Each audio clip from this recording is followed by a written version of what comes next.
Just a quick question, but do you reckon you're a narcissist at all?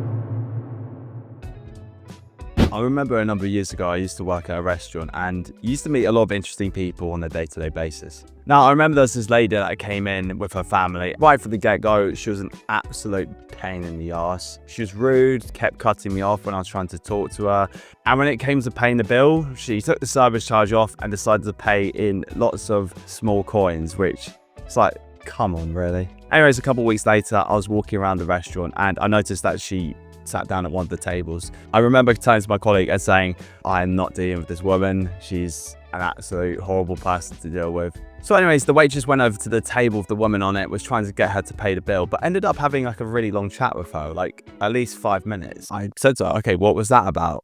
And as it turns out, the woman at the table was really upset because her husband had just ended it with her. And I thought at the time that this was hilarious, just like a boom, a right hook from karma. But looking back on it now, it's given me a really valuable lesson of perspective. And this got me thinking is the amount of times that we've let someone else's behaviors affect our opinion of them without actually considering what they're going through.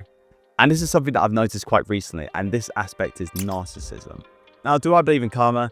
I genuinely think yes. I like to think that our good actions get rewarded and our bad actions have consequences, so we're less likely to commit them again. Now, narcissism is a phrase that gets thrown around quite a lot these days, and I think what it comes down to is a constant need to be admired, feeling superior to other people, and to always have your needs put first, no matter what. Now, we all know people that feel like they have to be the center of attention at all times and that anything that happens revolves around their life. Now, I think there's times in my life where I do think I'm quite narcissistic. Maybe someone will take a picture of me on their phone and I can't sit and I look really good.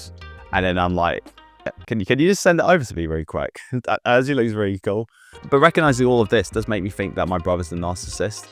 Hey, how are you? You okay? Yeah, I'm just watching football. Just a quick question. Do you reckon you're a narcissist at all? Not really, no. Okay. Now that we've got that definition out of the way, it's quite easy to see why people butt heads with narcissists. However, having something like humility, on the other hand, just works so much better. Now, the book 48 Laws of Power by Robert Greene, it's a book about gaining influence in society and with the people around you by any means necessary. As you might guess, sometimes these methods are quite manipulative, but there are some safer options in this book. Some of these methods include not outshining other people, seeming less intelligent than you actually are, and appealing to people's own personal self-interest. But more importantly, rather than trying to get people to like you, you need to be happy with yourself. A wise thing that humble people tend to do is set reasonable expectations. For example, vain or self-obsessed people might spend twice as much time getting ready for a night out and still may not feel that happy with the end result. Rather than representing things at their highest level or standard and then getting disappointed with the result, sometimes it's good to leave your expectations at the door. Like, we've all had holidays where we've done non-stop activities just because we're trying to cram everything into like a week's holiday, but then you feel more deflated than before you got to the holiday destination in the first place. And this leads on to another thing that I'd like to talk about, and this is an aspect of limiting your ego. Now, it's weird that the best type of people don't brag. There's a reason why the most interesting person in the room is the person that doesn't really talk too much. They just get on with it, which is an admirable trait. Like, if something doesn't work out, they don't worry too much. It's like on the other side of things where people desperately care about the reaction or the result. They just come across quite desperate.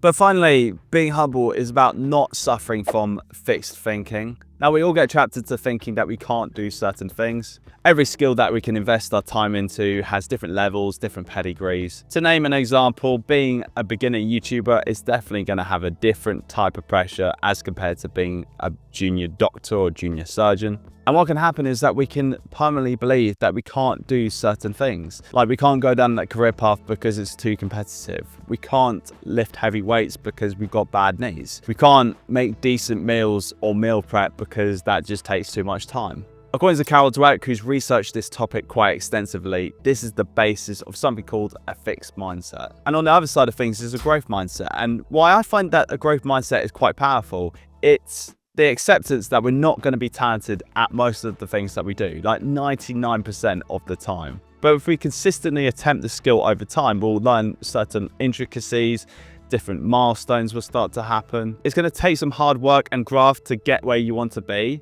but eventually some progress is going to happen. In conclusion, the results speak for themselves. Michael Jordan wasn't a great basketball player right off the bat. He was actually dropped from a lot of the teams when he was younger. But before he went to school in the mornings, he would be shooting hoop after hoop, practicing. And then it just became muscle memory from there. And this is the reason why we've heard of Michael Jordan. Now, being humble gets misinterpreted. It doesn't mean being nice. It doesn't mean just being a doormat. It's an acknowledgement that we all have room to grow. We've all got places that we can improve in our lives. Keep improving, keep learning, embrace the journey that you're going to go on. Being humble doesn't just make you a better person. It makes life a lot easier as well. Anyway, guys, if you like this, you know what to do.